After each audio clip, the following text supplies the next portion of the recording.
ناظرین، میں ہوں آپ کا میزبان مہدی میر یوسف۔ آج ہم جڑ رہے ہیں آپ کو شنکر پورہ نوگام سے، جہاں پہ آج کاروانی ختم نبوت انٹرنیشنل کشمیر کی طرف سے ایک خصوصی پروگرام کا انعقاد ہوا تھا۔ آئیے ہم ان سے جانتے ہیں کہ اس پروگرام کا مقصد اور لاسٹ میں کیا میسیج نکلی۔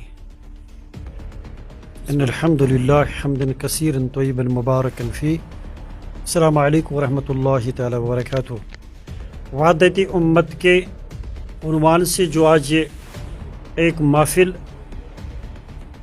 قائد محترم مفتی مدثر صاحب کی قیادت میں اور ہمارے مفتی شریف الدین صاحب کی قیادت میں یہاں پہ ہوئی ہے، ہم وحدت امت کے تئیں اپنے جذبات ان حروف میں ادا کرتے ہیں کہ یہ وقت کی اہم ضرورت ہے، اور جب تک وحدت نہ ہو تب تک امت میں جو بھی عناصر ہے، جو فارن عناصر ہے، وہ اپنے کام کرتے رہیں گے اور وہ کامیاب ہوتے رہیں گے۔ اور ہم اس امت کو جڑنے کے لیے جو یہ کام کر رہے ہیں، اللہ تعالیٰ کے فضل و کرم سے جتنے بھی مشکلات آئیں گے، ہمیں کوئی پرواہ نہیں ہے۔ ہم اللہ اور اللہ کے رسول صلی اللہ علیہ وسلم کی بقا کے لیے، ان کی رضا کے لیے، امت کی بقا کے لیے، امت کو جڑانے کے لیے، امت کو ایک پلیٹ فارم پر لانے کے لیے انتھک کوشش کرتے رہیں گے انشاءاللہ۔ مولانا صاحب، جو ہمارے ناظرین دیکھ رہے ہیں، کہ آپ کی کیا میسیج رہے گی اتحاد کے حوالے سے ان پر؟ میں کہتا ہوں امت کی پوری کوشش ہے کہ ہم ایک جگہ جمع ہو جائے، لیکن اس کے لیے کوئی آگے آنے کے لیے تیار نہیں ہے۔ جیسا کہ میں نے بتایا کہ محترم مفتی شریف الدین صاحب، مفتی مدثر صاحب، جاوید عباس رضوی صاحب نے جو یہ کوشش کی ہے، میں بحثت تحریک اتحاد ملت اسلامیہ جموں کشمیر کی وسادت سے ان کو اپنے ہم خیال سمجھ کر ہم آہنگ رہنا چاہتا ہوں، اسلام کی تشخص کے لیے، اسلام کے بقا کے لیے، اور اس کاروان میں میں بھی ایک ادنا خادم کی حیثیت سے کام کرتا رہوں گا۔ اور میں یہ کہوں گا کہ امت مسلمہ کو تمام مسلکی تفرقات کو بھول کر آگے آنا چاہیے، تاکہ باطل قوتیں ہمارے سر نہ چڑھ سکیں۔ ناظرین، ہمارے ساتھ اور ایک مہمان ہے جس کا نام ہے مولانا شریف البخاری صاحب ہے۔ ہم اس سے ہم کچھ سوالات پوچھیں گے اتحاد کے حوالے سے۔ مولانا صاحب، اتحاد کسے ہم کہیں گے اور اتحاد دور حاضر میں کیوں ضروری ہے؟ وَاعْتَصِمُوا بِحَبْلِ اللَّهِ جَمِيعًا، اللہ تعالیٰ قرآن مجید میں ارشاد فرماتا ہے کہ آپ ایک دوسرے کے ساتھ محبت کرو۔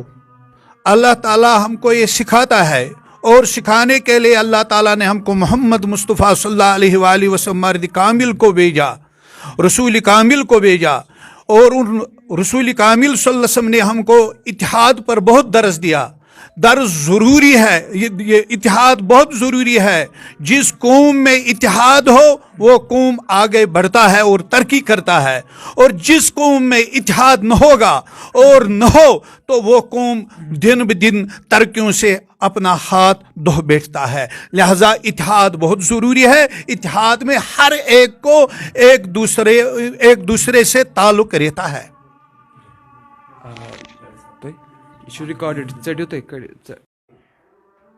ہمارے ساتھ ہے جاوید عباس صافی صاحب، ہم ان سے کچھ اتحاد کے حوالے سے جانیں گے۔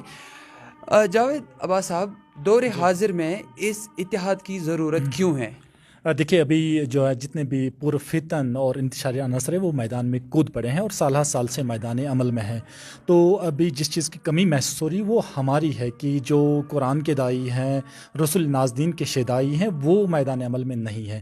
لیکن آج ہم نے یہاں پہ جتنے بھی ہمارے ممبران تھے انہوں نے عہد کیا کہ اب جو ہے ہر ایک فرد، ہر ایک شخص، ہر ایک گاؤں اس چیز کا شاہد رہے گا کہ ہم ڈور ٹو ڈور وحدت امت کی مشن اور علم لے کے چلیں گے، اور انشاءاللہ عنقریب آپ دیکھیں گے کہ کریا کریا وحدت سے گونج اٹھے گا۔ جاوید صاحب، آخری سوال آپ سے رہے گا کہ جو ہمارے ناظرین دیکھ رہے ہیں، جو ہمارے چھوٹے بھائی ہیں یوتھ سے، کیا میسیج رہے گی اتحاد کے حوالے سے ان پر؟ دیکھیے، میں کہتا ہوں کہ یہ کسی اقلیتی طبقے کا کوئی حربہ نہیں ہے، کوئی چال نہیں، کوئی سازش نہیں، بلکہ قرآنی حکم ہے اور رسول لیے نازنین نے خود اس کے لیے مشقتیں اٹھائی ہے. اس نے مختلف اور متضاد قوموں کو اپنے ایک دوسرے کے ساتھ ملایا اور متصل کیا. اس لیے ہمارے اوپر فرض ہے، واجب ہے، ضروری ہے اور وقت کا تقاضا بھی کہ ہم متحد ہو جائیں. اور اگر میں کہتا ہوں اگر آپ کی کوئی چیز انتشار سے ہی حاصل ہوتی، جائیں دیکھیں، صرف رسوائی ہی آپ کے ہاتھ آئے گی، آپ کے نصیب میں آئے گی، کیونکہ انتشار صرف جو ہے ذلت ہے، رسوائی ہے اور پستی ہے. اگر آپ کو سربلندی، سرخروئی اور عروج، بلندی، معراج چاہیے تو وہ وحدت امت میں ہے. تو ایک بار دیکھیں کہ آپ کے تمام مسائل کا حل وحدت امت میں ہے. اسی لیے قرآن بار بار ندا دیتا ہے کہ وَاعْتَصِمُوا بِحَبْلِ اللَّهِ جَمِيعًا وَلَا تَفَرَّقُوا، اور یہ بھی کہتا ہے کہ اگر آپ منتشر ہو جاؤ گے تو آپ کی ہوا اکھٹ جائے گی، آپ کسی بھی کام کے نہیں رہ جاؤ گے. تو واحد راہ حل تمام مسائل کا وہ وحدت امت میں ہے. اس لیے ہم نے ٹھان لی ہے کہ انشاءاللہ ہم کریا پہنچیں گے اس مشن کو لے کے. واخر دعوانا والحمدللہ رب العالمین. جی ہاں، یہ تھے ہمارے ساتھ جاوید عباس صفی صاحب، جنہوں نے اتحاد کے حوالے سے زور دیا ہے کہ یہی وَاعْتَصِمُوا بِحَبْلِ اللَّهِ جَمِيعًا وَلَا تَفَرَّقُوا ہمیشہ اتحاد کو بڑھاوا دے اور تفرقہ نہ اٹھائے. دیجیے اجازت، میں ہوں آپ کا میزبان میر مہدی میر.